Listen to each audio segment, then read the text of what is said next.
김제 시민 여러분, 그리고 유튜브 시청자 여러분 안녕하십니까? 저는 김제 시민의 신문사 편집국장을 맡고 있는 홍성근 기자입니다. 김제 시민의 신문은 종이신문의 한계를 보완하기 위해 지난 10월 14일부터 김제 시민의 방송을 시작했습니다. 김제 시민의 방송은 내년 지방선거를 앞두고 김제의 발전과 미래를 위해 각종 선거 출마 예정자에 대한 바른 정보를 제공해 내년 지방선거에서 적임자를 선택하는 데 도움을 드리고자 합니다. 그 일환으로 지난 2일부터 24일까지 6회에 걸쳐서 김제시장 출마 예정자 릴레이 인터뷰를 생방송으로 진행했습니다. 저희 방송을 지켜보시고 누가 적합한 인물인지 잘 판단하셨으면 좋겠습니다. 부족하지만 저희 김제 시민의 방송에 대해 구독과 좋아요 그리고 알림 설정도 해주시면 고맙겠습니다. 그간의 방송에 미진한 부분이 많았음에도 많은 분들이 구독과 좋아요 그리고 알림 설정을 해주셔서 참 감사했습니다. 또 댓글과 전화 및 문자로 격려와 질타를 보내주신 점도 감사드립니다. 앞으로도 지속적인 관심과 애정을 부탁드립니다. 저희도 최선을 다하겠습니다. 지난 23일 김제 시민의 방송은 도지사 출마 예정자이자 민주당 이재명 대선 후보 전북 선대위 상임위원장을 맡고 있는 안호영 국회의원을 모시고 대선 전망과 우리 김제시에 대한 입장을 들어봤습니다. 오늘도 도지사 출마 예정자이자 민주당 대선 캠프, 이재명 대선 캠프 총괄 혁신단장을 맡고 있는 김윤덕 국회의원 모시고 역시 대선 전망 등 다양한 얘기를 나눠보고자 합니다. 의원님 바쁘신 중에도 출연해주셔서 고맙습니다. 네, 안녕하세요. 예. 네. 우리 김제 시민들께서는 이렇게 의원님들 잘 아시는 분들도 계실 거예요. 모르시는 분들도 계실 것 같아요. 네. 그래서 의원님 소개와 또 인사 한 말씀 부탁드립니다. 네. 예. 안녕하세요. 더불어민주당 김윤덕 국회의원입니다. 오늘 이 자리를 빌어서 김제 시민 여러분께 인사드리게 되어서 진심으로 영광스럽게 생각하고 있습니다. 요즘 코로나 때문에 많은 분들이 정말 고생이 많으신데요. 우리 김제 시민들도 코로나 때문에 정말 고생 많으시죠? 우리 모두가 정말 힘을 합쳐서 슬기롭게 코로나19 위험을 극복해 나가야 된다고 생각하고 있습니다. 저는 부안이 고향입니다. 그래서 부안에서 태어나서 학교를 다니다가 저희 어머니께서 제가 그 시장에서 장사할까 봐서 어머니가 이제 부안에서 시장에 장사하셨는데 그래서 어머니 그 성화로 전주로 유학을 가게 됐습니다. 그래서 전주에서 학교를 다니고 또 전북대학교를 졸업했습니다.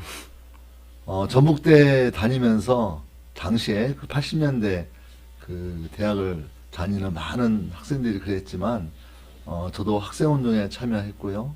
또 대학 졸업 후에는 시민운동에 참여해서 활동을 했습니다. 이 지역 국회의원으로 지금 활동하고 계신 우리 이원택 국회의원께서 당시 학생운동 또 시민운동을 함께한 동료로서 활동을 함께 했습니다. 그리고 정치에 또 뛰어들게 되었습니다. 그래서 전라북도 도의원을 역임했고요. 또 도의원을 역임하고 나서 전라북도 경제통상진흥원 원장으로 재직하다가 국회의원 선거에 도전했고 19대 국회의원으로 당선돼서 활동을 했습니다. 지난 20대에는 여러분도 잘 아시겠지만 당시에 국민의당 열풍이 불면서 낙선의 고배를 마셨고요. 4년 동안 정말 와신 상담 준비해서 작년에 21대 국회의원으로 당선되게 됐습니다. 저는 21대 국회의원으로 다시 당선이 되어서 활동하면서 무엇보다도 가슴속에 깊이 생각하고 있는 것은 우리 전라북도 지역이 너무 낙후되고 또 소외되고 또 많은 어려움을 겪고 있다는 것이고요. 전라북도 인구가 드디어 180만도 깨지고 이제 178만으로 내려앉았습니다. 그런 어려운 이 전라북도를 발전시켜내고 또 대한민국이 촛불혁명의 그 뜻을 그 정신을 계승해서 촛불혁명을 완수해야 되는 게 아닌가 그런 생각을 많이 하고 있습니다. 그런 것들 때문에 또 그런 걸 제대로 해내기 위해서는 무엇보다도 우리 민주당의 정권 재창출이 정말 중요하다고 생각을 했고요. 그래서 작년부터 처음부터 이재명 후보와 함께 민주당의 정권 재창출을 위해서 뛰었고 이번 민주당 경선에서 이재명 후보가 민주당 후보로 되었습니다. 그래서 이재명 후보와 함께 민주당의 조직본부의 수석부 본부장으로 그리고 조직혁신단의 총괄단장으로서 대선 캠프에서 열심히 활동하고 있고요. 앞으로 우리 전라북도에서 우리 새로운 대한민국 이재명은 합니다. 또 저도 새로운 전라북도를 위해서 열심히 뛰겠다는 의지를 가지고 현재 도지사 후보로서 활동을 하고 있습니다. 우리 김제 시민 여러분 더 지켜봐 주시고 우리 전라북도 지역 발전을 넘어서 김제 지역 발전에도 분명히 뭔가 해내겠다는 그런 소신과 각오로 열심히 뛰겠습니다. 고맙습니다. 예, 예. 우리 또 부안하면 또 우리 김제 시민들에게도 가장 가까운 이웃인데요. 부안에 그럼 누가 계시나요? 지금 이제 언제나? 그 어머니 아버지가 다 돌아가셔가지고요. 예. 작은 아버지가 지금 그러시구나. 살고 계세요. 예, 자주 오시겠네요, 부안에. 그럼 네, 김제도 맞아요. 많이 지나가시고. 예. 늘 이제 어렸을 때부터 예. 부안을 다니다 보면 늘 김제를 이제 왔다 갔다 예. 이제 하게 예. 되고요. 예. 알겠습니다. 예, 이제 뭐 지방선거도 곧 있지만 이제 일단은 뭐 대선 전국입니다. 네. 예, 그래서 일단 대선 이야기부터 먼저 나눠봐야 할 것 같습니다. 네. 지금 대선이 앞으로 71일, 오늘부로 71일 남았죠? 네, 예. 이번 그 대선 우리 의원님께서는 어떻게 보시고 또 왜 이재명이어야 하는가 예. 한번 말씀해 주시죠. 이번 대선의 가장 중요한 면이 저는 어떻게 생각하냐면요. 거리에서 정말 사상 유례가 없는 촛불혁명으로 박근혜 정부를 탄핵하고 우리 민주당의 문재인 정부가 들어섰는데요. 그 문재인 정부의 집권 5년 동안 여러 가지 과도 있었지만 또 공도 있었고 또 촛불혁명을 계승해서 촛불혁명에서 하고자 했던 그 많은 것들을 이제 좀 마무리해야 되는 게 아닌가. 그러기 위해서는 집권 5년 동안은 부족하고 앞으로 정권 재창출을 통해서 이어서 촛불혁명을 완수해야 된다라는 게 제 기본 생각이고요. 예. 그러기 위해서는 결국 우리 민주당이 재집권해서 해내야만 하는 게 아닌가. 또한 한편으로는 우리 민주당이 정말 잘해왔느냐. 180여 석이라고 하는 아주 엄청난 의석을 가지고도 지난 저희 21대 국회에서 국민들에게 많은 실망감을 안겨주고 또한 사실이라고 저희는 예. 보고 있고요. 또 부동산 가격이 폭등하면서 실제 많은 중산층과 젊은 분들께서 정말 내 집 마련에 대한 꿈을 포기해야 되는 그런 어려운 지경에도 와 있다고 생각합니다. 예. 그래서 뭔가 좀 새로운 시작 내지는 새로운 반성을 통해서 하지만 또 놓을 수 없는 촛불혁명의 완수를 위해서 저는 민주당의 정권 재창출이야말로 가장 그 시작점에 다시 서는 거다 이렇게 생각하고 있고요. 이제 민주당의 정권 재창출하는 과정에서 저는 이재명 후보가 저는 돋보이는 장점이 있었다고 생각합니다. 네. 그건 저는 제일 중요한 장점으로 생각하고 있는 것은 성남시장과 경기도지사를 직접 이제 그 직을 수행하면서 보여준 저는 실행력이 있다고 저는 보거든요. 그러니까 마음 먹으면 한다.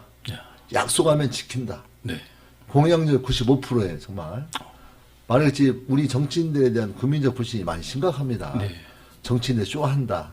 뭐 믿을 수 있어. 그리고 심지어 그런 말도 하죠. 비공짜 공약. 네. 그래서 뭐 좋은 공약하면 뭐 하느냐. 그걸 실천해야 되는 건데 저는 현재 존재하는 우리 대한민국 정치인들 많은 좋은 정치인들이 있지만 약속한 것을 지킨다라고 하는 점에서 비춰보자면 거의 단연 선두에 서 있는 정치인이 아닌가. 그래서 이재명 후보가 가진 성남시장과 경기도지사를 통해서 보여준 그 실행력이 저는 이재명 후보가 뭔가를 해낼 수 있는 분명한 장점이 아닌가 생각을 해봤고요. 예. 두 번째는 결국 국가 발전이라고 하는 게 나라 발전이라는 게 그 근간에는 결국 어렵게 살고 있는 우리 서민들 중산층이 잘 사는 게 중요하다고 저는 보고 있습니다. 우리 이재명 후보의 삶의 궤적을 보면 좀 어린 시절에 소년공으로 일을 하고 또 그 고생하면서 또 독학으로 변호사도 되고 또 뭔가 이렇게 정치인으로 이렇게 우뚝 서가는 과정이 정말 불굴의 의지와 정말 여러 가지 실천력을 보여줬지만 그 내면에 서민과 중산층에 대한 깊은 애정, 정말 어려운 이웃에 대한 확실한 책임감 이런 것들을 보여준 그런 과정이었다고 생각하고요. 저는 이제 세 번째가 이제 또 중요하게 보고 있는 게 있습니다. 그게 뭐냐면 사실 이제 뭐 수도권의 인구가 반절이 넘게 살고 있지 않습니까? 우리나라가 이렇게 발전해 오면서 수도권의 집중, 또 지방의 열악함, 또 심지어는 요즘에 인구 소멸지역으로 네, 분류될 정도로 그렇죠. 심각한 네. 어떤 수도권과 지방의 불균형이 심각합니다. 그래서 이 문제가 결코 쉬운 문제가 아니다. 균형 발전이라고 하는 게. 그렇다면 아까 말씀드렸던 실천력, 또 어렵고 소외된 지역에 대한 깊은 애정, 이런 것들이 이제 표현돼야 되는데요. 이재명 후보께서 경기도지사 시절에 경기 남쪽에 있는 주요 기관들, 잘 아시겠지만 경기도 북부는 휴전선이 있기 때문에 예. 사실 경제발전이라든가 여러 가지 어떤 문명적 그런 토대가 사실 경기 남쪽에 다 있거든요. 그렇죠. 예. 예. 실제 경기도야말로 경기 남쪽에 상당히 치중되어 있고 남쪽 중심의 발전이었다면 이재명 후보께서 그걸 과감하게 남쪽에 있는 여러 기관들을 북쪽으로 옮기는 걸 실행했거든요. 예. 인구도 훨씬 많이 있고 표에도 전혀 도움이 안 되는 그렇죠. 그렇지만 예. 이재명 지사는 해냈거든요. 그래서 그런 어떤 면모가 저는 수도권 중심의 어떤 대한민국 발전이 아니라 대한민국의 균형 발전을 통한 또 수도권과 지방의 균형을 통한 그런 어떤 속에서 대한민국의 발전을 볼 수 있는 네. 그런 점에서 우리 지방에 있는 특히 우리 전북처럼 이번에 후보께서 전북을 방문했을 때 삼중소위란 말 썼지 않습니까? 네. 수도권하고 지방이 싸우면 지방이 지고 경상도하고 전라도하고 싸우면 예. 전라도가 지고 그렇죠. 광주 전남하고 전북이 싸우면 전북이 지고 이 삼중소위에 대해서 여러 번 언급을 했듯이 저는 균형 발전의 적임자로서도 면모를 분명히 가지고 있다. 이재명 후보께서. 그런 점에서 저는 이재명 후보를 통한 민주당의 정권 재창출이 가장 가능성이 높고 또 재집권해서도 뭔가 우리 국민들에게 새로운 희망을 던져줄 수 있는 그럼으로써 촛불혁명을 완수할 수 있는 그런 어떤 지도자다. 그런 점에서 이재명 후보가 저는 당선되는 게 매우 중요한 문제다. 예. 이렇게 말씀드리고 싶습니다. 예. 예. 뭐 민주당이시지만 부동산 정책 실패라거나 민주당에 대한 어떤 반성도 같이 해주셨고요. 또 이재명 후보와는 굉장히 또 좋은 인연이 되신 것 같고요.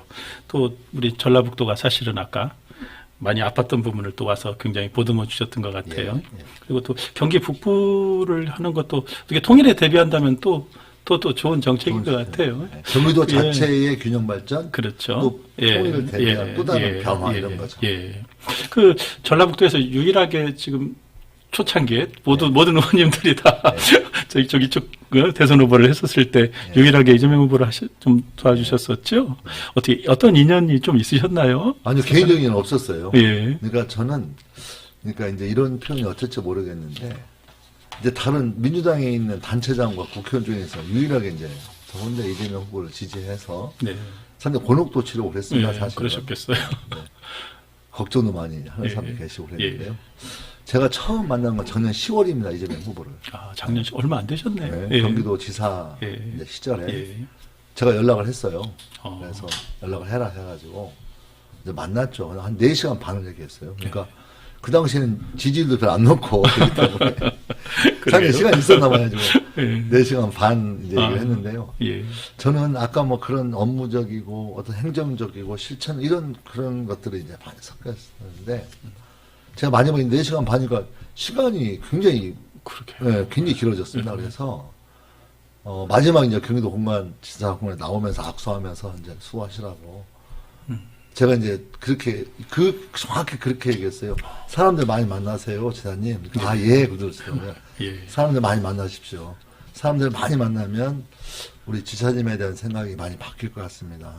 저도 많이 다르네요. 언론에서 뵀던 우리 지사님하고 이렇게 직접 긴 시간 동안 얘기하고 나니까 많이 바뀌네요. 그래서 다음에 또 보자고 그냥 나오면서 잔디바도 걸어 나오면서 이제 대문을 나오는데 저한테 그게 분명히 그날 그 생각이었던 것 같아요.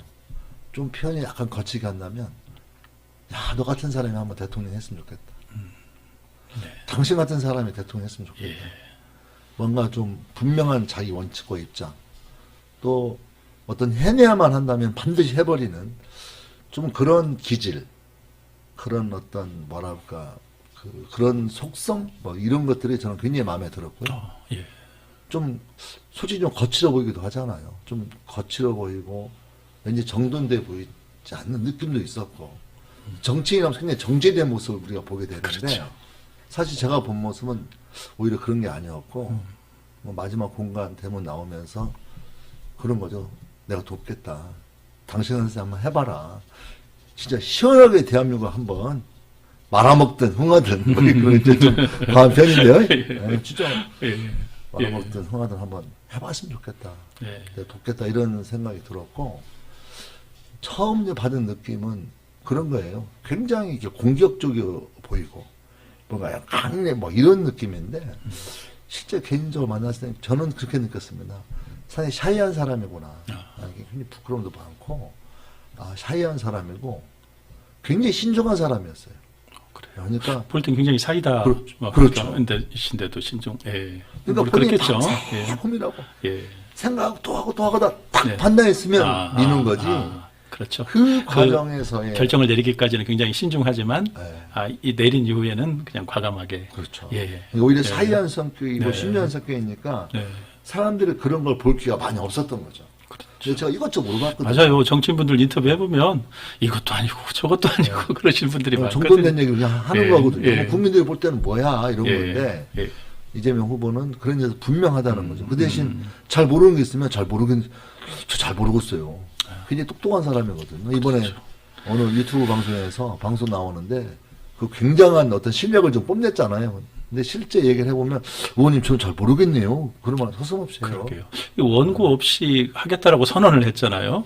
참 도대체 머릿속에 뭐가 들었는가 저도 한 번씩 굉장히 거침없이 해박하시더라고요. 저는 그건 좀 비판적입니다.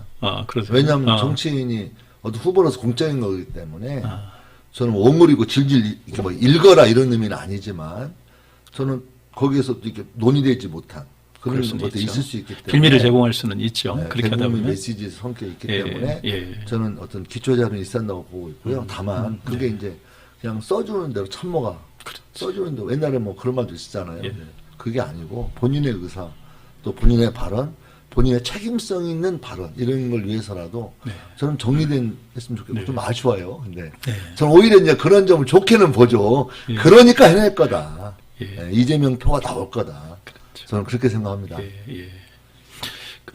어쨌든 첫 만남이 아까 표현을 하셨지만 첫 만남에 바로 그 진로를 사실 정치인이 어떤 진로를 결정하는 건 굉장히 모험일 수 있는데도 불구하고 첫 만남에서 결정을 하셨다라는 게 참 첫 만남이 좋으셨던 것 같다는 오히려 느낌을 전주에 받습니다. 내려와서 주변 참모들 저희 이제 전주 갑 핵심 당원들 설득하는 힘들었어요. 그렇죠. 이기겠느냐 그리고 또 이제 불안하다 이런 분도 계시고 근데 저는 그때 이제 제가 4시간 반 만난 것을 가지고 저는 뭐 굉장히 많이 곱씹었고 왜 걱정이 안 되겠어요. 저도 정치를 하고 있고 또 뭐 속된 말로 줄 잘 세한다는 말도 있잖아요. 근데 저는 그런 점에서 저는 확신 같은 게 있었던 것 같아요. 이번에 해낼 거다. 그 총괄 조직 혁신단장을 맡으셨어요. 조금 생소한 건데 어떤 역할이신가요, 이거는? 그러니까 이제 이재명 후보가 이제 민주당 이제 후보가 되고 이제 제일 중요한 건 원팀이 되는 거잖아요. 근데 이재명 후보가 이제 저한테 그런 얘기 하시더라고요. 당내 원팀을 빨리 만듭시다.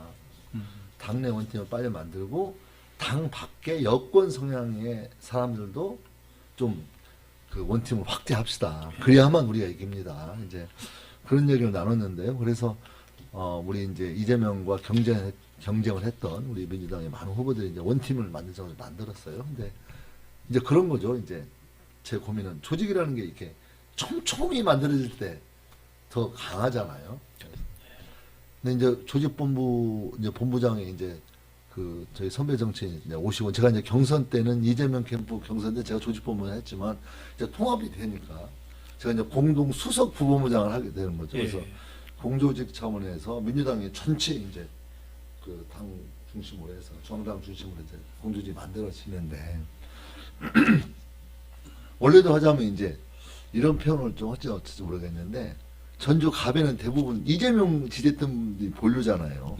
근데 이재명 지지했던 볼륨인데 우리 갑에는 정세균 지지했던 분도 계시고 이낙연 지지분도 계시거든요. 그러시겠죠. 또 옆에 지역구는 정세균 의원을 지지했단 말이에요. 아. 그 안에는 이재명 했던 분도 계시고 이낙연 했던 분도 계시는 거잖아요. 예. 원래대로 하자면 그 모든 분들이 전주갑으로 다 모여야죠. 또 옆에 지역구도 다 모여야 되고 이렇게 돼야 맞는데 상당히 시간이 걸리더라. 결국 쉽지만은 않는 문제잖아요. 예. 자기 자기 생각들이 있으시니까 또. 그렇죠. 그리고 예. 또 한편으로는 또 이재명 후보의 단점을 좀 주로 보여서 그러실 수 좀 그런 있었어요. 분도 계실 뭐, 수 예, 있고. 여러 가지. 그래서 저는 결국 우리 민주당의 당내 분란과 갈등이 있다. 그렇기 때문에 그렇다라고 저는 생각하지 않고요. 어쨌든 단기적으로 선거를 치러야 하는 조건에서 여기 우리 전주갑에 있는 모 청년 하나가 이재명 내 지지했던 사람이 정세균 밀다가 밑으로 와서 청년위원으로 이재명 선거한다고 하면 뭔가 이 시간이 좀 더 걸리고 그럴 수 있다. 예. 그래서 가능한 저희 전주갑의 부위원장 제가 이제 위원장이고 부위원장 되시는 분께서는 저한테 정세균 하고 싶다고 그래서 예. 아 왜요? 그러니까 자기는 개인적인 인연이 아, 있는데 예. 우리 김덕원 양해해 주시면 예. 전주갑에서라도 아 그러시라고 또 우리 저희 지역구에는 우리 정세균 총리님의 고등학교 후배도 계세요. 그러시죠. 그런 예. 인연 깊은 그러시죠. 인연 예. 몇십 년 인연이시거든요. 예. 그런 여러 인연들 있었지만 그분들이 자연스럽게 공조주로 들어오는 분은 들어오시고 또 잘 이렇게 융화되는데 시간이 걸리는 분도 계시다는 거죠. 이렇게 조직이 이렇게 엮여야 된다면 예. 예. 이재명을 지지했던 공조직에 참여하지 못한 이재명을 지지했던 전국적으로 조직혁신단 이름으로 모여서 또 그런 데를 한번 해보자. 또 이낙연 지지했던 분들은 미래경제단 이런 이름으로 해보자. 또 정세균 후보를 지지했던 분은 미래희망단 이름으로 해보자 해서 각각 공조직에 참여하지 못한 예. 분들이 예. 그런 시절 단위로 이렇게 조직이 촘촘히 만들어지듯이 만들어진 거고요. 이재명 후보를 지지했던 분들을 전국적으로 총괄을 하는 역할을 제가 다시 겸직으로 맡게 된 거죠. 네. 그래서 네. 조직혁신단 총괄 단장 이런 직함도 예. 갖게 된 거고 예. 공조직에서는 수석 부모무장 역할을 맡게 된 겁니다. 총괄 조직 혁신단장님께서 잘해서 그러시는지 이낙연 총리 때 초창기에 조금 문제가 있었지만 지금 뭐 거의 원팀으로 화합이 잘 되고 있는 것 소화가 같아요. 그래서 지금은요. 아니 예. 이렇게 예. 같이 하시자 해서 그러게요. 예. 또 이제 그러면 거기는 또 좀 사람이라는 게 좀 만만한 생각이 더 재밌잖아요. 예. 그래서 예. 지금 결정해서 12월 한 달을 지금 지나고 있는데요. 네. 상당히 빠르게 안정되고 있다 이렇게 생각을 네. 하고 있고 이제 그러면서 이제 본격적으로 당 밖으로 그래서 이번에 이제 대사면 얘기를 했지 않습니까? 네. 그래서 과거에 저희가 분당 사태도 겪게 됐고 또 당내 갈등으로 탈당하신 분도 계십니다. 그래서 이번 대선에서 정권 재창출만큼 중요한 게 없기 때문에 어떤 과거의 반모 또 과거에 잘했다 못했다 뭐 이런 것을 따지기보다는 이번 대선으로 똘똘 예. 뭉치자라는 예. 차원에서 아마 곧 중앙당 최고위에서 결정을 하게 될 거고 일자 발표를 했지 않습니까? 네. 예. 문을 열겠다 해서 예. 그래서 예. 당내 원팀 이제 여권 성향의 당밖에 원팀을 만들어서 저는 전국적으로 어떤 국민적 지지를 확대해가는 방식으로 대선을 준비할 생각이고요. 특히 이제 조직본부는 제가 주로 활동하는 곳이기 때문에 알겠습니다. 그 차원에서 그런 형태로 진행하고 있습니다. 예. 예. 마음이 온통 대선에 가 계셔서 네, 대선 얘기는 그냥 여기서 좀 마무리하고요. 이제 내년 도지사 선거 관련해서 좀 네. 질문을 드려야 되겠습니다. 도지사 출마 의사를 이렇게 밝히셨어요. 네. 예, 좀 어떻게 보면 출마 의편이라 할까요? 네. 어떤 좀 한 말씀 해주시죠. 저는 이제 전라북도에 정치하면서 그 삼중 소회랑 제가 이제 예. 이재명 후보 예. 만났을 때 경기도 그 지사 공간에서 제가 맨 먼저 꺼낸 게 그 얘기했어요. 전라북도를 아십니까? 네, 그래서 전라북도의 고통이 뭔지 아십니까? 그 심정을 아십니까? 그래서 여러 가지 말씀하시길래 제가 딱 잘라 얘기했어요. 수도권하고 지방하고 싸우면 지방이 지고 전라도하고 경상도하고 싸우면 전라도가 지고 광주 전남하고 전북이 싸우면 전북이 지고 그렇게 살아온 곳입니다. 더군다나 도시하고 농촌하고 싸우면 농촌이 지는데 우리 전라북도는 농촌으로 대부분 많이 구성되어 있습니다. 그러네요. 네, 전라북도의 심정을 전라북도의 눈을 잘 보셔야 됩니다. 그래서 반드시 피기 위해서는 이만큼 우그러졌잖아요. 반드시 피면 다시 우그러지잖아요. 좀 제껴야 되는 거 아니냐.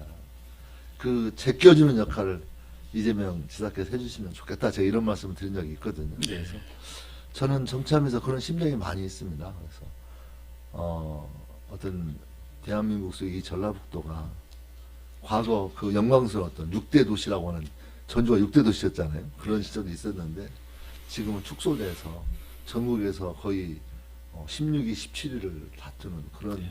현실에 놓여 있다는 점이 가슴이 아프고요. 저는 그런 것들에 대한 좀 새로운 대전환이 필요한 게 아니냐. 그래서 뭔가 좀 바꿔보겠다는 생각이 좀 분명히 있는데 저는 우리 전라북도에 살면서 늘 안타까운 점이 하나 있습니다. 뭐냐면 좀 소극적인 것 같고 왠지 좀 주저하는 것 같고 네.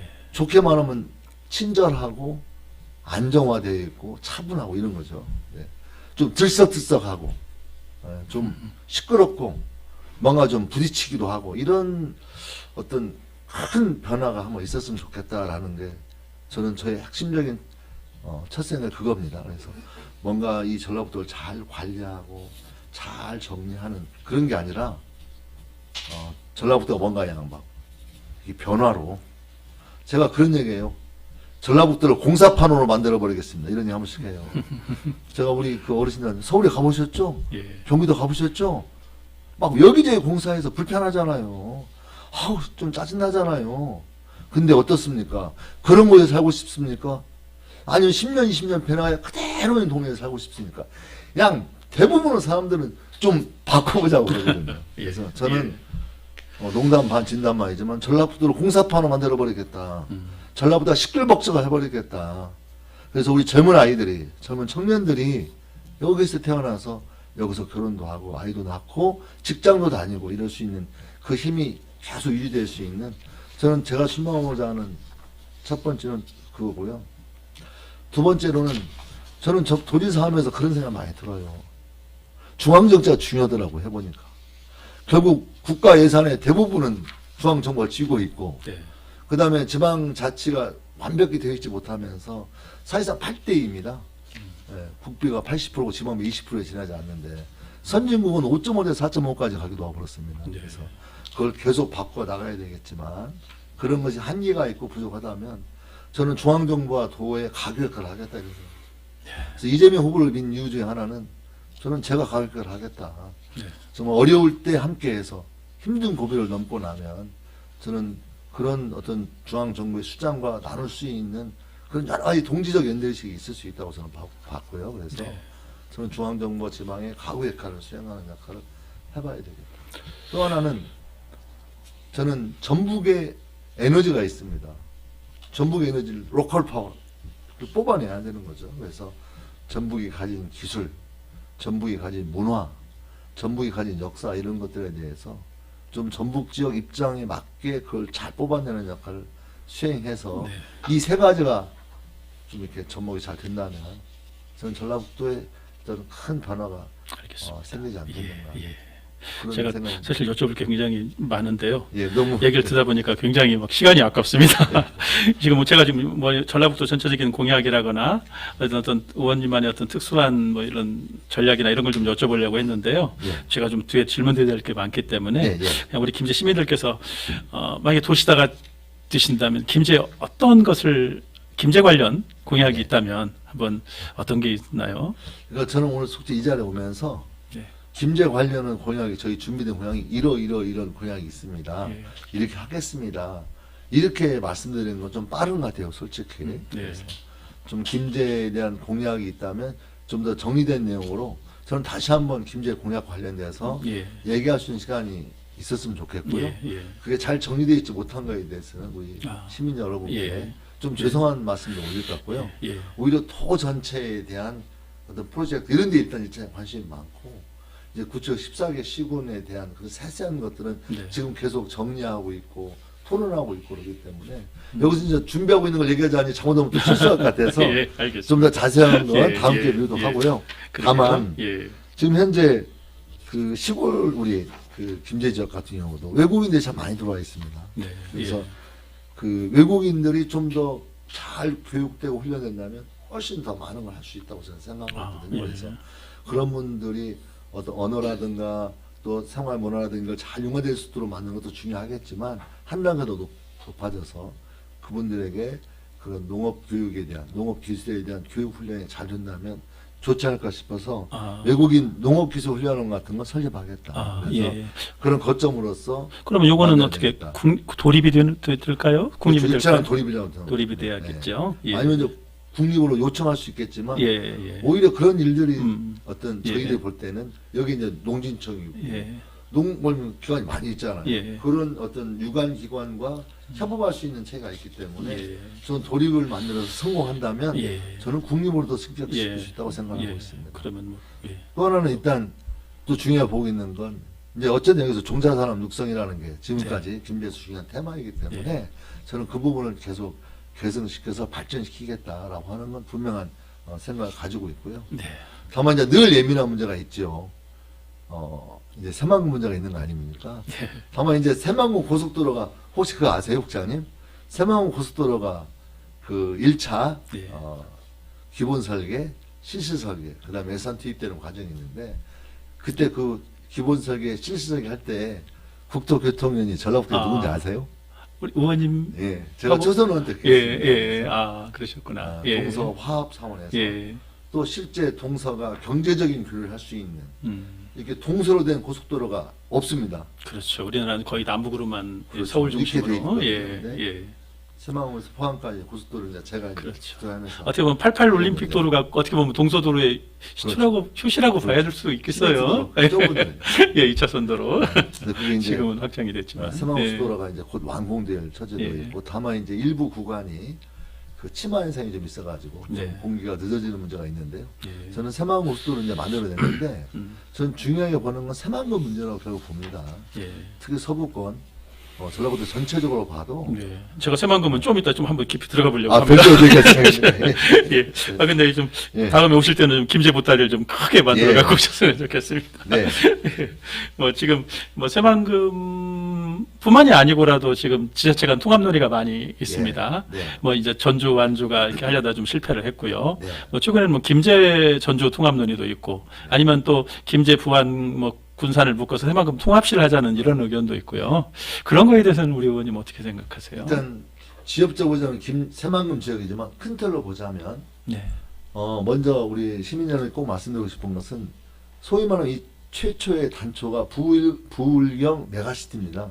예. 그리고 수도권에 대응하는 서울에 대응하는 음. 부산, 울산, 경주권이 예. 그 하나의 어떤 메가시티를 만들어 보자 이런 취지거든요. 이 인구 500만을 넘는 산이 메머드급을 만들어서 좀 덩치를 키워야 수도권 데려가는 게 아니냐. 저는 그 문제의식은 상당히 타당한 측면이 있다고 생각합니다. 네. 그게 촉발되면서 대구 경북도 합치자, 광주 전도 합친다, 또 호남권을 묶자, 또 충청권을 묶자 이런 여러 가지 논의가 있거든요.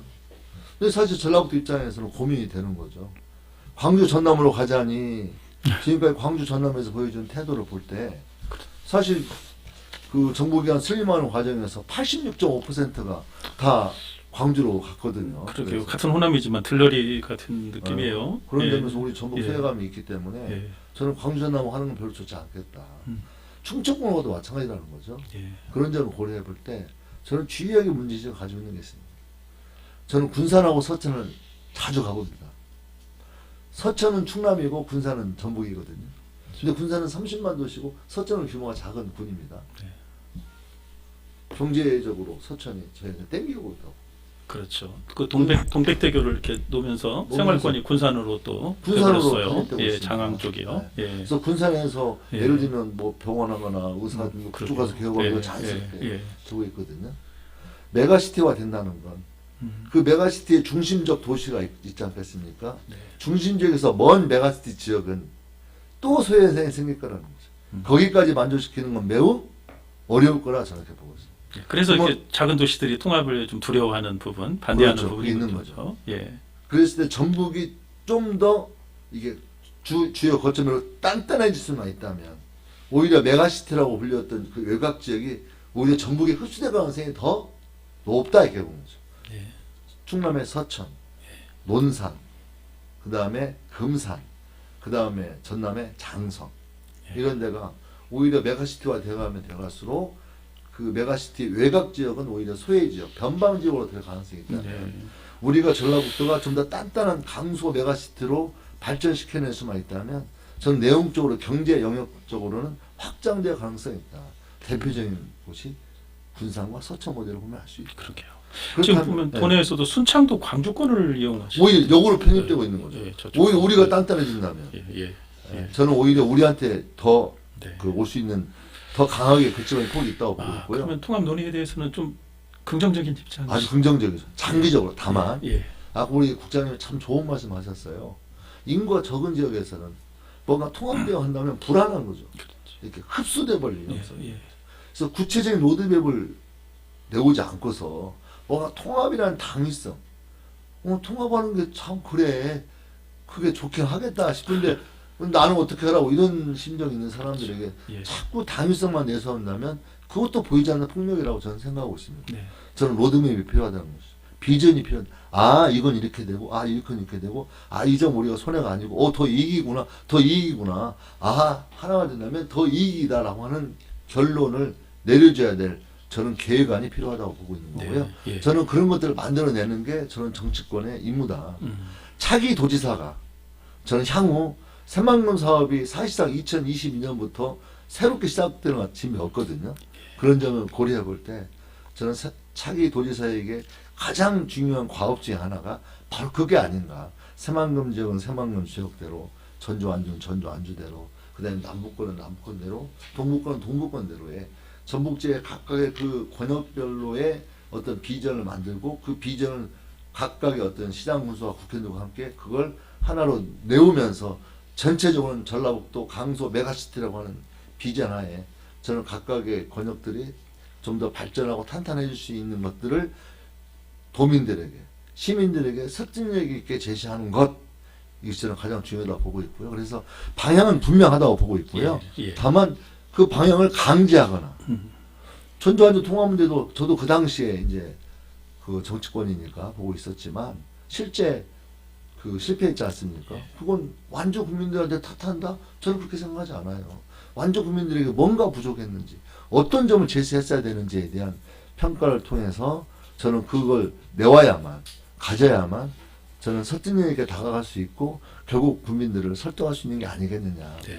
그다음에 전주 안주 통합을 통해서 전북이 좀 더 커질 수 있는, 전주 안주가 더 발전할 수 있는 내용들을 확보하게 될 거다.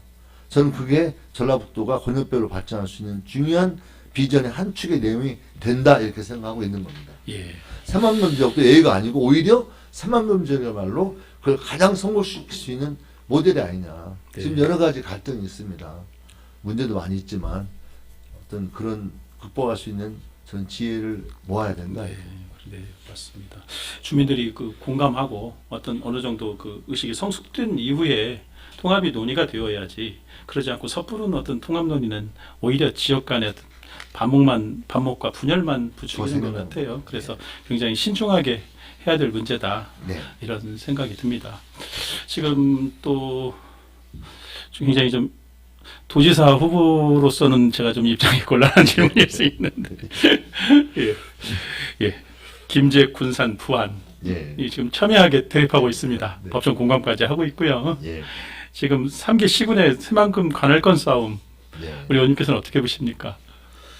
일단 쉽지 않다고 생각합니다. 예. 그리고 일단 정치권의 한 사람으로 또 국토교통위의 한 사람으로 우리 이제 도민들께서 또 시민들께서 보실 때 원만하게 풀어내고 있지 못한 거에 대해서는 일단 저희가 옳고 그름을 떠나서 좀 반성해야 된다 이렇게 생각하고 있고요. 제가 저번 국정감사에서 우리 새만금 개발청장에게 아주 단호하게 좀 얘기를 많이 했거든요. 네. 새만금 행정협의회 TF에 주도적으로 참여를 해라. 그래서 뭔가 적극적으로 좀 해야 되는 게 아니냐 뭐 이런 걸 상당히 주문했지만 현실은 굉장히 어렵다고 생각합니다. 그래서 이 자리에서 우리 시민들에게 속 시원한, 더구나 김제 시민들은 작잖아요. 뭐가 이렇게 작고 또 김제 시도 인구 소멸지역에 들어가는 거 아닙니까? 그렇죠. 사실 이 광활한 호남평의 메인 그 도시 아닙니까 김제가요. 근데 그런 게 이제 자꾸 축소되어 가면서 김제 시민들의 어떤 불만이 많이 늘어나고 있다는 거 너무 잘 알고 있고요. 그래서 저는 이 문제가, 하지만 또 어느 일방의 또 요구로만 할 수는 없는 거잖아요. 그래서 제가 원래 특별법을 준비해서 발의를 준비해서 이제 새만금 행정구역 이런 것들 지정해서 본격적으로 개발되는 준비를 해야 된다고 생각을 했는데요. 이 3개 시군이 너무 갈등이 좀 있어서 일단 좀 주춤하고 있고 약간 뒤로 늦춘 게 사실입니다. 눈치를 보시나요? 눈치 보는 것도 있는 것 같아요, 솔직히. 예. 왜냐면 어느 일방에 손을 들 수가 없었고. 그러시긴 하시죠. 예. 일단 난감하실 거예요. 그래서 예. 다만 저는 원칙은 있다고 봅니다. 예. 뭐냐면 지금 여기에서 좀 네가 더 가져고 내가 더 이런 싸움이 아니라 저는 국가와 정부 내지는 전라북도가 어떤 파일을 좀 더 내놔야 한다고 봐요. 예. 예. 그러니까 지금은 333 나눈다면 누군가 제일 쉬운 건 하나를 주면 하나 갖고 나누면 더 보태지면 더 좋은 게 아니겠습니까? 예. 그래서 저는 이 새만금 행정구역 또 내 새만금 여러 가지 방조제 문제 이런 문제로만 한정하지 말고 저는 전라북도와 정부가 또 전라북도는 정부에 촉구해서 또 다른 어떤 그들에게 줄 수 있는 우리 시민들에게 더 뭔가 논아줄 수 있는 것들을 준비해서 그런 섭섭함들을 좀 이렇게 예. 달래고 그걸 지원해 줌으로써 뭔가 갈등의 폭이 더 증폭되는 게 아니라 갈등이 자꾸 이렇게 완화되는 방식으로 가준다면 저는 이번에 노을대교 예산을 이제 통과됐지 않습니까? 예. 제가 이제 국토부 차관 만나가지고 장관 차관 만나서 제가 이제 국토부 그 소속이니까 대선 때마다 단골 메뉴였어요. 단골 메뉴였어요? 예, 부창대교라고 20년 동안 이게 예. 거론만 되고 된 그랬어요. 적이 없는데 예. 이번에 됐습니다. 예, 예. 그 되게 된 배경이 이 예타만 그런 건 아니고 그냥 아예 예산이 수립인가 그 네, 부분은 됐고요. 예, 부안지역에 소극적이었어요. 사실. 예. 예, 그러니까 흘러 나간다. 부안하고 고창하고 굉장히 그 소극적이면서 일부는 또 막 그러다 보니까 노을 얘기 나오면 과거에는 부창지역이었는데 예. 나오면은 뭔가 이렇게 좀 갈등에 오히려 씨앗이 되고 그래서 그게 이제 이번에 잘 정리되는 과정이 있어서 저는 오히려 뭐 국토교통에 활동했던 제 힘이 뭐 제가 뭐 열심히 해서 그런 걸 내세우기보다는 오히려 부안 고창 주민들이 힘을 모았기 때문에 예. 더 가능했지 않겠느냐. 우리 정부의 윤준명 의원님 또 우리 지역의 이호택 의원님 저 예. 그다음에 도지사님 뭐 총리님 뭐 모두가 다 달라붙어서 결국 노을리가 해냈거든요. 예. 그래서 그런 것처럼 네. 저는 우리 김제 시민들 정말 너무 답답하다는 거 너무 잘 압니다. 그리고 네. 한편으로 김제 시민 입장에서 이제 판결이 나온 거잖아요. 그렇다면 그렇죠. 예. 뭔가 그 판결의 정신에 기초해서 뭔가 진행돼야 되는데 왜 안 돼? 이렇게 네. 말하고 싶을 건데 저는 그런 점도 충분히 공감하고 있습니다. 저도 굉장히 답답합니다. 지금의 상황이 네. 우리 의원님께서도 굉장히 답답해하시는 부분인 것 같기는 한데요. 아까 그 파일은 정부에서 더 많이 내놓아야 된다라는 말씀을 아까 하셨어요. 네. 이 분쟁 관련해서 어떻게 보면 이게 지금 명확한 뭐가 없다라고 의원님께서 보시는 것 같은데 사실은 이 파일은 이미 대법원에서 그러니까 최종 권한은 대법원에서 가령 행자부 중앙분쟁조정위원회에서 어떤 결정을 하더라도 결국에는 대법원으로 가야 되는 문제 아니겠어요. 사실은 대법원에서 2010년부터 작년까지 올해 이제 1월까지 그 판결을 하면서 그 대법원에서도 사실은 이런 어떤 매립지가 생길 때마다 이 지자체 간의 분쟁이 있을 것은 사실 당연하죠. 예상을 했었고요. 그러다 보니까 이제 사실은 상당히 가이드라인을 상당히 구체적으로 제시를 했어요. 대법원에서 이렇게 보면은 이제 보면 뭐 국토의 효율적 이용이라거나 어떤 인공 구조물의 뭐 경계 명확하라거나 해양의 접근성이라거나 아니면 그 연접을 고려한 어떻게 보면 지금 이호방조제가 김제 관할로 되는 부분도 김제하고의 연접 관계가 가장 중요시 여겨졌기 때문에 이렇게 된 부분이거든요. 맞습니다. 그래서 예, 그래서 어떻게 보면 대법원에서 답을 주었는데, 어떻게 보면 주었는데 이것을 제대로 못 나눠주는 네. 네, 지금 그런 실정인 것 같아요. 예. 이제 저는 그런 점이 있다는 건 이제 네. 분명히 인지를 하고 있고요. 예, 그래서 그런 점이 있는데 네, 저는 그래서 당연히 김제 시민 입장에서는 그게 되는 게 맞다고 생각하실 거고요. 네, 네, 다만 근데 그런 결정하다 보니 어느 한쪽에서는 내가 너무 손해보게 정말 대법원이 결정한 게 아니냐라고 생각하고 있는 게 있죠. 네, 그럼 내가 손해보고 있다. 야, 그럼 너 100만 건 손해보고 있다고 생각하는데 중앙정부에서 또 도에서 야, 이만큼 이거 다른 걸로 주면 너 100 손해보고 있다고 생각하고 있다가 야, 50을 주는 거 아니야? 이렇게 네. 뭔가 예. 새로운 파이라는 건 바로 네. 그런 것들을 좀 더 완화시키고 그 다음에 중화시킬 수 있는 또 다른 그 무엇인가에 대한 어드밴티지가 예, 좀 고려되고 지원이 된다면 저는 갈등의 폭이 좀 이렇게 줄어들고 이렇게 증폭되는 게 아니라 줄어들면서 해결의 단초가 풀리지 않겠느냐. 네. 좀 저는 그런 기대를 좀 해보고 그러게요. 있습니다. 우리 김제 시민들께서는 이호방조제가 이제 지금 김제 관할로 결정이 되면서 내집 부지에 대해서 당연히 김제 걸로 생각을 당연히 하고서 하시고. 많은 기대를 갖고 계셨는데 지금 최근에 이제 저희 이제 김제 시민들에게 알려진 바로 우리 의원님께서 새만금 사업법 개정을 이렇게 네. 추진하고 계시다. 네. 근데 그 내용이 뭐냐면 새만금 사업 완료 시까지 관할 지자체를 두지 않고 네. 관할권을 전라북도가 가지면서 전라북도는 거기에다가 출장소를 둔다. 네. 이런 내용이 주로 돼 있고 새만금 개발청과 또 어떻게 보면 전라북도가 네. 같이 해서 이걸 추진한다. 네. 이렇게 되다 보니까 우리 김제시 입장에서는 동서도로가 이미 개통이 된 상황에서 그러면 김제권은 도대체 언제 김제가 되느냐? 예. 답답하다. 빨리 뭔가 이렇게 드러나는 땅에 대해서 뭔가를 해야 되지 않겠어요? 예. 이제 그런 좀 아쉬움이 있어요. 아쉬움이 있고 예, 그에 대해서는 당연히 예, 김제 시민 예. 입장 불만이 있을 거고 예. 저는 그 점에 대해서는 네. 그래서 그냥 처음에 생각은 딱 해서 밀라다가 속된 말로 그래서 예. 안 된다. 근데 계속 갈등이 있다 보니까 이게 일은 진행이 또 돼야잖아요. 예. 일이 진행이 안 되게 되면 모두의 손해거든요. 그렇죠. 진행을 해야죠. 일을 예. 진행할 수 있는 폭이 뭐냐. 예. 일을 진행할 수 있는 만큼의 법적 이거 만들어 보자. 라는 취지가 이제 그렇게. 그런 점에서 예. 그렇기 때문에 김재심 입장에서는 너무 더디고 답답한 거고 또 다른 시군 입장에서는 그나마 좀 숨통 튀었다고 생각할 수 있어요. 그러다 보니 김윤덕이 김재필이 아닌 게 아니냐. 이제 이렇게 되는 거죠. 그래서 예. 또 부안 출신이시다 보니까 부안편들을 나온가? 아니면 도지사 나오시니까 또 군산 연구가 많으니까 군산편들. 아니, 저는 또 그러실 수 있거든요. 그런 점에서 예. 저는 김제 시민들이 저는 불편하시는 건 맞다고 봐요. 예. 그래서 예. 또 한편 그래서 이제 작년에도 이제 올해도 제가 이제 국토위니까 구도심 재생 사업 같은 게 있거든요. 그것도 정말 신경 써서 정말 열심히 하기로 했어요. 이제 그래서 우리 예. 김제 시민들에게 그나마 선물할 수 있는 게 뭐냐, 그나마 할 수 있는 문제 그런 것을 이제 애정하고 많이 했는데 예. 저는 정치인의 한 사람으로 저는 김제 시민 입장에서 김윤덕이 답답해 보일 거다. 예. 또 우리 정치권이 답답해 보일 거다. 결국 우리 김재 씨가 자꾸 손해나는 게 아니냐 대부분 확률이 있는데 그렇죠. 예. 이런 심정에 대해서 너무나 잘 알고 있고 네. 또 죄송하다 말씀 올리고요. 예. 다만 이게 어떤 3개가 또 도까지 해서 막 갈등 국면이 계속 된다면 결국 장기적으로는 우리 모두의 손해로 귀결될 수 있다는 점에서 네. 그런 점을 고려한 또 다른 안을 내놓기 위해서 뭔가 정말 노력하고 있다 이렇게 이제 행정구역 부분은 대법원에서 정한 대로 이렇게 좀 빨리 됐으면 하는 바람이 있습니다. 그 박근혜 정부나 이명박 정부 때 보면 전라북도 대선 공약의 뭐 거의 절반 이상이 다 새만금이었잖아요.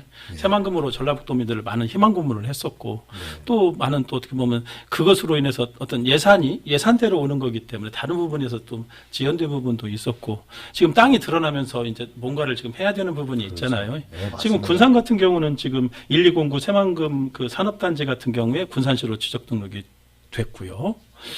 또 지금 부안에서도 새만금 그 내자용지 그렇죠. 초입 부분에 네. 또 거기 잼버리 부지라거나 이런 부분을 지금 부안으로 됐고요. 신청을 예, 이렇게 했는데 유독 김제시에 대해서는 네. 김제시만 뭐를 하려고 하면 지금 우리 보면 이 509 일부의 농생명용지에 대해서도요.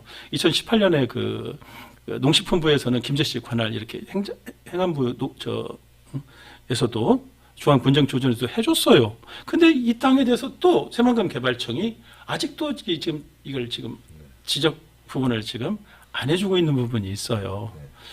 이 보면 참 답답한 것이 이제 제가 도지사 후보님이라서 하소연을 어떻게 보면 아니요. 지역 당연하다고 방송이기 생각합니다. 때문에 네, 할 수밖에 없는데 아니 제가 서술르고 싶어요. 예, 제가 예, 개발하면서 그러시죠. 미진하구나. 예, 그러니까 예. 좀 논쟁이 없는 분쟁이 없는 지가 빨리빨리 하자주의거든요. 그렇죠. 그게 좀 미진하면서 생리는 문제 같아요. 예, 과거에는 예. 그러니까 이제 과거에 3, 4, 5 방조제를 그때 할 때는 분쟁이 없는 부분에 대해서 그 행안부 중군위가 3, 4, 5를 주고 네. 그것 때문에 김제부안이 연대해서 싸웠어요. 네. 이제는 방조제 관할 건이 사실상 다 됐기 때문에 이 내부를 과연 분쟁이 있는 지역으로 봐야 옳으냐. 어떻게 보면 분쟁이 없는 지역으로 봐야 되지 않느냐. 네. 1호 방조제와 연결된 부분은 부안인 거고 2호 방조제인데 이렇게 돼야 맞거든요. 지금 뭐 많은 분들이 오히려 어떤 3개 시군의 이런 갈등이 새만금의 발목을 잡는다 이렇게 말씀을 하시지만 오히려 이것을 지지부진하게 계속 이 싸움을 끌고 감으로 해서 지자체 간의 어떤 갈등이 더 있고 오히려 지연되는 거 아니냐. 지연의 이유는 예산이시지 결국 이 분쟁이 아니다. 이제 그런 우리 아니 그 말씀도 세게 듣겠습니다. 예, 네. 김제분들이 구조로 그런 부분에서 많은 그 불만들을 갖고 계십니다. 그래서 그때 새만금 사업법 개정 그때 예, 발의를 그때 준비하고 있다가 예, 예. 일단 좀 보류된 수면이 있는 거죠. 그러셨죠. 약간 예. 타협을 하고 있는 예, 거고 솔직히. 그때 좀 미움받으셨던 것 같아요. 김제 시민들한테. 예, 알겠습니다. 시간이 너무 많이 지났네요. 예, 이제 우리 의원님께서 보시는 우리 김제의 현재 상황 네. 그리고 미래 비전 네. 어떻게 보시나요? 예. 그러니까 이제 저는 김제에 오면서 또 김제가 많이 줄고 있지 않습니까? 네. 과거에 이 호남 평야의 주요 가장 핵심적인 이제 도시였는데 네. 그런 것들이 자꾸 들어가고 심지어 인구 소멸적으로 분류된다고 하는 점에서 너무 안타까운 마음을 금할 수가 없고요. 저는 거기에 대해서 뭔가 전라북도 차원에서 또 우리 김제시 차원에서의 노력이 좀 있어야 되겠다. 또 우리 국장님 말씀 들으면서 새만금 문제에 있어서도 좀 더 디테일하게 들어가서 좀 더 김제 시민들이 좀 설득력 있게 또 뭔가 좀 이렇게 유리하게 될 수 있는 점이 있다면 또 찾아서 꼭 분쟁지역이니까 뭐 조정이 될 때까지 뭐 힘들다 이렇게만 핑계댈 게 아니고 네. 좀 김제 시민에게 좀 더 다가갈 수 있는 것들이 있다면 좀 디테일하게 따져서 그런 것들 하나씩 해나갈 때 전체적으로는 김제 시민도 안정감을 가질 수 있고 또 길게는 뭔가 상계 이 갈등이 좀 이렇게 잘 치료될 수 있도록 인내심도 오히려 더 가질 수도 있을 것 같아요. 네. 그래서 그런 형태로 노력해야 될 말씀 올리고요. 네. 좀 부족하지만 우리 김제시가 과거에 그런 영화를 누릴 수 있는 또 그렇게 한 발 더 나갈 수 있도록 손잡고 노력해보겠다는 말씀 올리겠습니다. 예, 고맙습니다. 뭐 김제의 미래가 새만금이 김제의 미래라고 할 수는 없어요. 그런데 지금 많이 이렇게 좀 어떻게 보면 제대로 이렇게 판결을 하고 중재해야 될 전라북도가 저처럼 현재 너무나 눈치 보기에 급급하고 있다 보니까 이렇게 하고 있고요. 지금 새만금 개발청의 입장이 지금 새만금 완료 시점은 2050년인가요? 그렇죠. 최종 완료인데 그건 좀 의미가 없는 것 같아요. 예, 그것도 또 예산이 또 돼야 되는 부분이고. 원래 2020년 말까지 이렇게 했다가 그러게요. 예, 늦춰지고. 그러니까 지금으로 봐서는 2050년 이후가 될 것 같은데 그러면은 새만금 개발 완료 시까지 그것을 두지 말자 하면 2050년 이후로 하자는 얘기가 그건 말이 안 되죠. 그건 안 되잖아요. 저도 진짜 결정해야 한다고 봅니다. 지금 새만금 수변도시 같은 경우 2025년에 지금 준공 예정인데 여기에 당장 사람이 들어와 살아야 되는데 그럼 투표권을 어디다 줄 거예요. 그래서 이 부분은 좀 저는 내년이나 내후년까지는 예, 결정해야 한다고 예, 봅니다. 뭔가 이번은 명쾌하게 결정을 해주시는 게 좋겠다는 생각이 듭니다. 더 모시고 말씀 많이 듣고 싶은데 시간이 너무 많이 됐습니다. 저희 예상보다 마무리 말씀 한번 듣도록 하겠습니다. 예. 안녕하세요, 김제 시민 여러분. 여러 가지로 부족했는데요. 우리 전라북도가 뭔가 새롭게 변화되고 또 달라지고 오늘보다 내일이 정말 희망이 열리는 그런 사회가 될 수 있도록 노력하겠고요. 또 우리 대전환시대의 대한민국 민주당이 이재명 후보를 중심으로 정권 재창출할 수 있도록 꼭 함께 해주시기를 부탁드리겠습니다. 코로나19 때문에 정말 많은 분들이 고통받고 있습니다. 우리 모두 힘을 모아서 반드시 2022년에는 희망찬 새해가 될 수 있도록 우리 모두 힘을 모았으면 좋겠습니다. 김제 시민 화이팅입니다. 감사합니다. 고맙습니다, 의원님. 예, 바쁜 점이 손에서도 감사하고요. 아까 제가 굉장히 민감한 부분에서 소신껏 답변해 주셔서 정말 고맙습니다. 감사합니다. 예, 기회가 되면 또 모시도록 하겠습니다. 예. 아니, 제가 모시도록이 아니고 한번 와주세요. 예, 알겠습니다. 예. 그리고 장시간 우리 김제 시민의 방송을 시청해 주신 시청자 여러분께도 감사드립니다. 김제 시민의 방송은 앞으로 주요 정치 인터뷰뿐 아니라 정치, 사회, 경제, 사회, 문화 전반에 걸쳐서 다양한 시민들을 만나고 지역의 중요한 이슈에 대해서도 토론을 가져볼까 합니다. 김제 시민의 방송에 대해 꼭 구독과 좋아요 그리고 알림 설정을 해주시고 관심을 가져주시면 더욱 고맙겠습니다. 다음 방송은 내일 오전 11시입니다. 김제 시민의 방송 개국 기념으로 진즉부터 이원택 국회의원을 모시려고 했으나 그간의 일정이 여의치 않아서 내일 만나게 됐습니다. 내일 방송은 오전 11시에 생방송으로 진행됩니다. 이원택 의원께 궁금한 점이나 하실 말씀이 있으시면 내일 오전 11시에 김제 시민의 방송에 접속하셔서 채팅창을 통해 질문해 주십시오. 선별해서 질문하도록 하겠습니다. 내일도 많은 시청 부탁드립니다. 다음 시간까지 안녕히 계십시오. 고맙습니다. 예, 감사합니다. 저는